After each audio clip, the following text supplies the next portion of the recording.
वज़ीर आला सिंध सैयद मुराद अली शाह कहते हैं कि हुकूमत की फराहमी के हवाले से हर किस्म के ताउन के लिए हमेशा पेश रहेंगे। वज़ीर आला सिंध सैयद मुराद अली शाह का IBA सक्खर यूनिवर्सिटी के कन्वेंशन की तकरीब से खिताब करते हुए कहना था कि मैं इस पुरमसरत मौके पर कामयाब तलबा और उनके वालिदैन को मुबारकबाद पेश करता हूँ।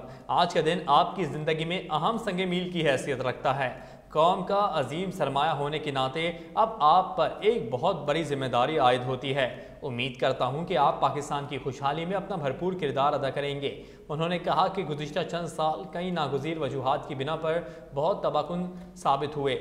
कोविड-19 हमारे लिए एक बड़ा मसला था, लेकिन बेहतर इक़दाम करके हमने उस पर काबू पाया। इस दौरान सिंध के एक अजीम शख्सियत और रहनुमा प्रोफेसर निसार अहमद सिद्दीकी भी हमसे रुखसत हो गए। सूबे और मुल्क के लिए उनकी गिरा कदर खिदमात को कभी फरामोश नहीं किया जा सकता। हम सिद्दीकी साहब की मीरास को हमेशा जिंदा रखेंगे।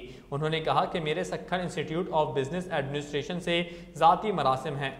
IBA को कराची के साथ मुंसलिक करने की बुनियाद पर मैं कायम किया गया था, जिसकी मंजूरी मेरे वालिद सैयद अब्दुल्ला शाह ने 1990 की दहाई में दी थी।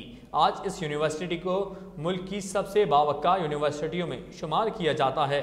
मुझे उम्मीद है सक्खर IBA यूनिवर्सिटी तालीम के मयार को मज़ीद बेहतर बनाने और यूनिवर्सिटी को दुनिया के टॉप बिजनेस स्कूलों के बराबर लाने के लिए अपनी कोशिशें जारी और सारी रखेगी।